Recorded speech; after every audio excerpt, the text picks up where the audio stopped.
I wanted peace, not war, when I bought the rundown cabin at the edge of the woods, outside the reach of the HOA queen who ruled the nearby subdivision.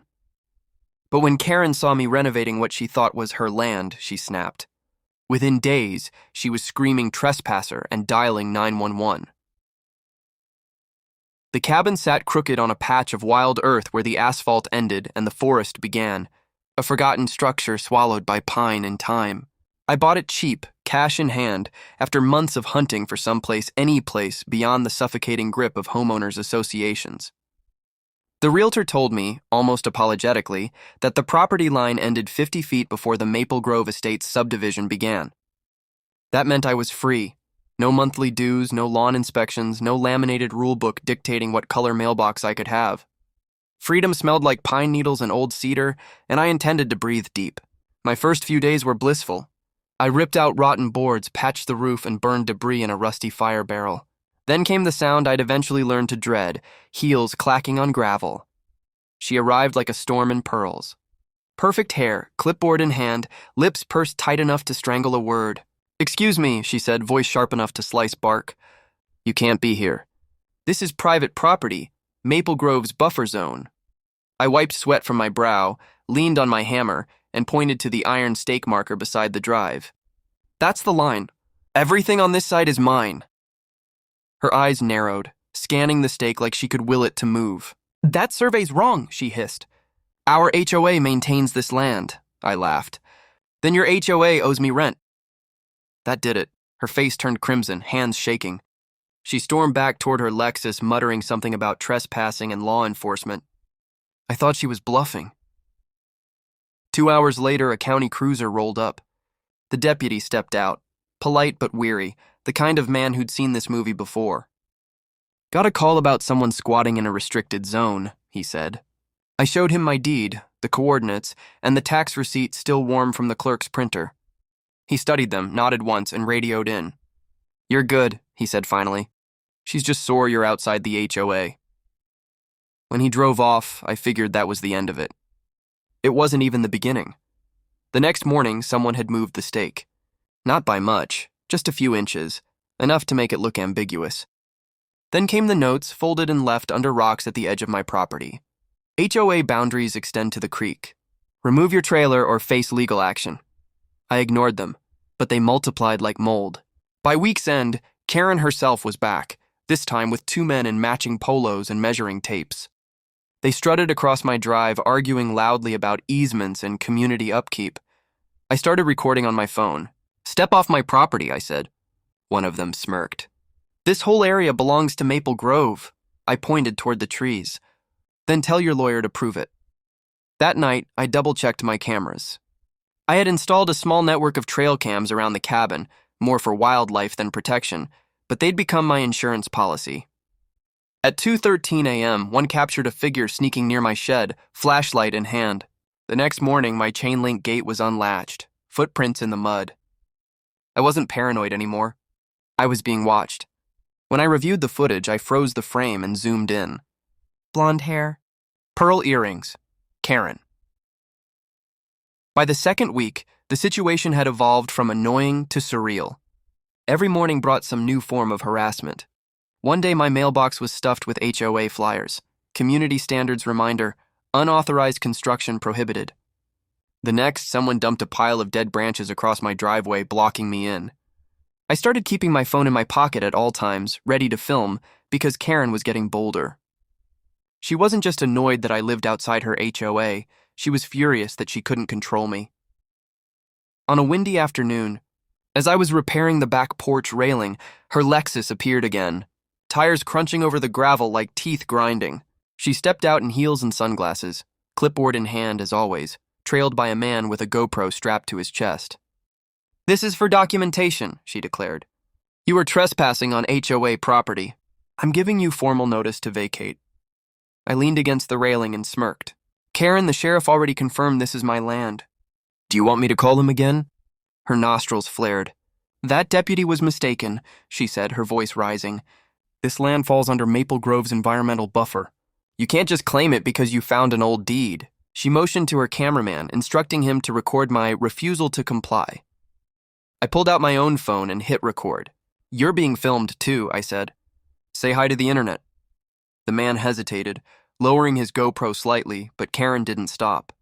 She began pacing the edge of my driveway, yelling loud enough for the woods to hear. "You think you can move in here and ignore our laws? You're nothing but a squatter," she shouted. My patience finally snapped. "You know what the difference between me and you is, Karen?" I said. "You rent control. I own freedom." That was the moment her composure cracked. Her voice broke into a shriek. "You don't belong here," she screamed, pointing a trembling finger at me. "You're a trespasser." She spun toward her cameraman. "Call the police!" "Tell them he's threatening us." The man hesitated, looking uncertain. I didn't move. I just stared at her, calm as stone, and said, "You go right ahead." 15 minutes later, the wail of sirens pierced through the trees. 2 sheriff's cruisers pulled up, lights flashing red and blue against the darkening sky. The officers stepped out, hands near their belts, cautious but collected. Karen ran to them like a damsel in distress, launching into a breathless rant about how I had invaded private HOA property and refused to comply with community regulations. One of the deputies raised an eyebrow. "Ma'am, what community regulations are you referring to?" She pointed at me, still panting. "He's building without HOA approval." The deputy turned to me. "Sir, can we see your property documents again?" I handed him the same folder I'd shown the first officer. Deed, parcel map, tax receipt, everything. He studied it for a long moment, then nodded. "This cabin sits outside HOA jurisdiction, ma'am.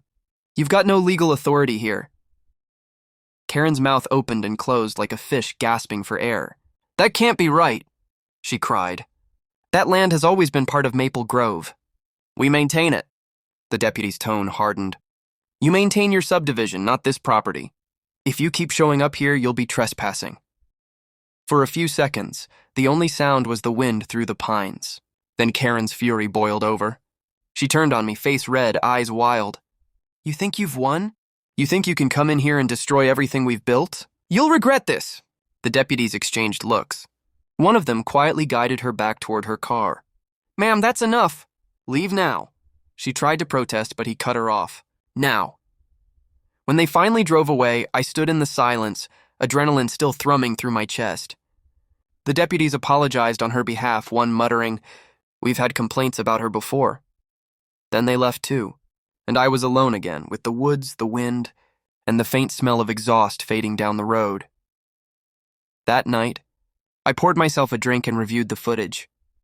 Every second had been caught perfectly: the confrontation, the screaming, the police arrival, the moment the deputy declared the landmine. I uploaded it to a private cloud folder and sat back, thinking, this wasn't about property lines anymore. This was about control. Karen wasn't going to stop just because the cops told her to. Sure enough, she didn't. The next few days were quiet, almost too quiet. Then, one morning, I woke to find bright orange stakes hammered into the ground near my fence, each marked with an HOA logo. A sign followed. "Property under review. HOA jurisdiction pending." It was nonsense, legally meaningless, but to the casual eye, it looked official. A scare tactic. I took photos and sent them to the county assessor's office.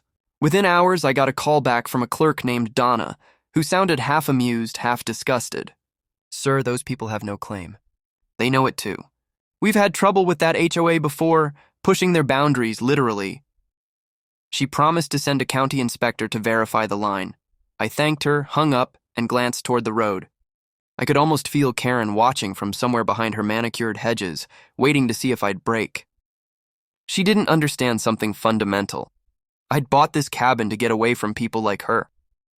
The kind who confuse authority with ownership, who mistake rules for morality. She could call every cop in the county. It wouldn't change the truth. Still, I wasn't naive. People like Karen don't retreat. They retaliate. And as I checked my cameras one last time before bed, I caught sight of something that made my stomach twist. Headlights idling at the edge of my property, engine running, lights off. Someone was out there waiting. The next night, the forest felt different, heavier somehow. The air was damp, the silence brittle. I sat on the porch with my coffee, the shotgun resting across my knees, the faint hum of my security cameras buzzing in the background. Somewhere beyond the tree line, an engine started. Headlights flashed once, then went dark. They were out there again. Karen wasn't finished. I stayed still, waiting. After 15 minutes, I caught movement. 3 silhouettes creeping through the trees, their flashlights flicking on and off like fireflies. They moved slow, deliberate, staying just outside the glow of my porch light. I hit the recording app on my phone, syncing it to my cameras. One of them carried a long metal pole, looked like a pry bar. Another was holding something smaller, glinting in the moonlight. I recognized that hair even in the dark. Blonde. Karen. She whispered something, and the men fanned out. One headed toward my gate, another toward the side of the cabin. The third started toward the shed. That's when I stood up. "You're being recorded," I shouted. The forest froze. Then a voice hissed back, "You don't belong here!" I switched on the floodlights. The clearing exploded in white light. Karen squinted, hand over her eyes, caught like a raccoon in a trap. "Karen," I said loud and clear, "step off my land before I call the sheriff again." She hesitated, face twitching with rage. The 2 men behind her shifted uncomfortably. "You can't hide behind a piece of paper," she spat. "This is Maple Grove land." I laughed once, short, sharp. "Then why are you sneaking onto it at midnight?" She didn't answer. She just turned and screamed, "Get him off the property!" That was the final straw. I raised my phone, flashlight on, zooming in as one of the men took a step forward with the pry bar. "That's assault with a deadly weapon," I said calmly. "Keep walking, and this video goes straight to the county prosecutor." Before he could respond, red and blue lights flickered through the trees. The sound of engines roared closer. Karen's head snapped toward the road just as 2 sheriff cruisers skidded to a stop by the fence. Someone must have called them, maybe the same clerk I'd spoken to at the assessor's office. The deputies poured out fast, flashlights cutting through the dark. "Hands where we can see them," one shouted. The 2 men froze, dropping the tools. Karen started protesting immediately, voice trembling but shrill. "They're trespassing! He's a threat!" "I'm the HOA president." The deputy cut her off. "Ma'am, we've been over this. This land doesn't belong to the HOA, but he's armed," she stammered. "Yeah," I said evenly, lowering the shotgun to the porch rail, "and legal." The deputy turned toward me. "You the homeowner?" I nodded and held up my phone. "Got everything on video. You'll see who stepped onto whose property." The deputy gestured toward one of his colleagues. "Cuff the men. Get statements." Karen went from furious to frantic. "You can't do this." "I was protecting community property." The deputy sighed, clearly done with her theatrics. "Ma'am, this isn't your community property. And breaking onto someone's land at night with tools isn't protecting anything. It's criminal trespass." She looked like she might faint. "But we were told by who?" he asked. She faltered, then went quiet. The only sound was the click of handcuffs as the men were led away. I could see tears welling in her eyes, but it wasn't sadness. It was humiliation. The power she'd built in Maple Grove, the fear she'd used to control everyone around her, was crumbling right there in my yard.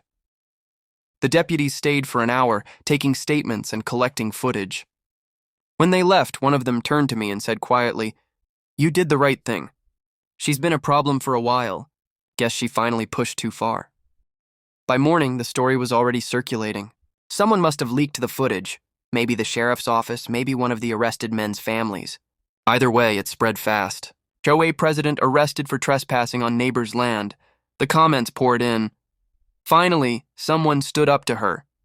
"That woman fined me for leaving a trash can out too long. Looks like karma found its address." The HOA board held an emergency meeting 2 days later. The headline said it all. Maple Grove president resigns amid trespass investigation. Karen's resignation wasn't voluntary. She was forced out. Her board voted her gone unanimously. The men who had followed her that night faced criminal charges. A week later, I stood in the same spot on my porch, the woods quiet again.